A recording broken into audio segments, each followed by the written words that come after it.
আসসালামু আলাইকুম ওরহমতুল্লাহি বরকাতুহু।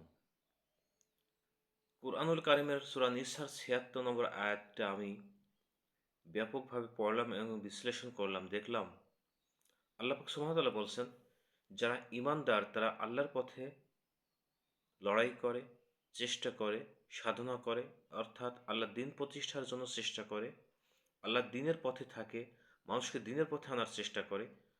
আর যারা কাফের তারা তাগুদের পথে তাগুত প্রতিষ্ঠার চেষ্টা করে, তাগুদের নিয়মনীতি পদ্ধতি প্রতিষ্ঠার চেষ্টা করে। আসলে ঈমানদারেরা, যারা ঈমানদার তারা আল্লাহর দ্বীন প্রতিষ্ঠার জন্য চেষ্টা করে। ঈমানদার কারা? আল্লাহ তাআলা বলেছেন কুরআনুল কারিমের অসংখ্য আয়াতে আছে, আতিউল্লাহ আতিউর রাসূল ইন কুনতুম মুমিনিন।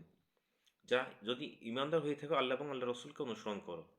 ঈমানদার তো তারাই, আরও অনেক বিষয়ে ব্যাখ্যা আছে, যারা আল্লাহ এবং আল্লাহর রাসূলের কোরআন এবং হাদিস যারা অনুসরণ করে জীবন পরিচালনা করে, সমাজ পরিচালনা করে, পরিচালনার জন্য চেষ্টা করে, তারাই হচ্ছে ঈমানদার।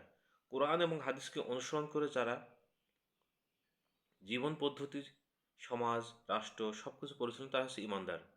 আর যারা কাফের তারা মানুষের তৈরি করা আইন, কানুন, নিয়ম নীতি পদ্ধতি অনুসরণ করে তারা নিজেরা চলে, সমাজ চালায়, রাষ্ট্র চালায়। এ হচ্ছে কাফের। এবং তারা কি করে? তাগুতকে অনুসরণ করে। আসলে তাগুত কারা?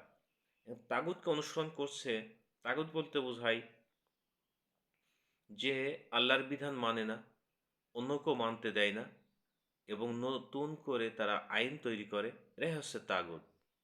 আর কাফেররা এই তাগুতকে অনুসরণ করে। এখন যদি বলা হয় বাংলাদেশের অধিকাংশ মানুষ যারা কোরআনের বিধান মানতে চায় না, মানার চেষ্টা করে না, মানার জন্য প্রস্তুত নাই, তারা মানুষের তৈরি করা, ব্রিটিশের তৈরি করা আইনকে প্রাধান্য দেয়, কোরআনের আইনকে যারা সমাজ রাষ্ট্রে বাস্তবায়ন করতে হবে এই চিন্তাভাবনা যাদেরকে নাই, তারাই হচ্ছে তাগুত। এবং যারা অনুসরণ করে তারাই হচ্ছে কাফের। আল্লাহ তাআলা সূরা মাইদা ৪৪ নম্বর আয়াতে বলেছেন, আমার নাজিলকৃত বিধান দিয়ে যারা ফয়সালা করে না তারাই হচ্ছে কাফের। এখন আসেন, আমি যে বিষয়টা নিয়ে কথা বলছিলাম, আল্লাহ পাক সুবহানাহু ওয়া তাআলা বলছেন, যারা ঈমানদার তারা আল্লাহর পথে সংগ্রাম করে। আল্লাহর পথটা হচ্ছে কোরআনের পথ, ইসলামের পথ। আর যারা কাফের তারা তাগুতের পথে সংগ্রাম করে। এখন কাফের কারা? যারা আল্লাহকে বিশ্বাস করে না, এজন্য তারা কোরআন এবং সুন্নাহকে বিশ্বাস করে না, ইসলামকে বিশ্বাস করে না, ইসলাম মানে না। আর যারা কাফের তারা তাগুতকে অনুসরণ করে এবং তাগুতের দিক নির্দেশনা অনুযায়ী চলে।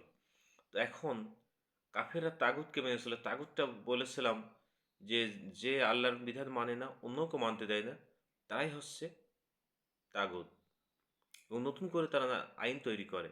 কোনো মানুষ, কোনো ঈমানদার কখনো আইন তৈরি করতে পারে না। একমাত্র আল্লাহ পাক সুবহানাহু ওয়া তাআলার আইন ছাড়া কখনো কোনো ব্যক্তি আইন তৈরি করতে পারে না।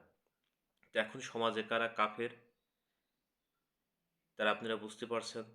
যারা ঈমানদার তাদেরকেও বুঝতে পারছেন।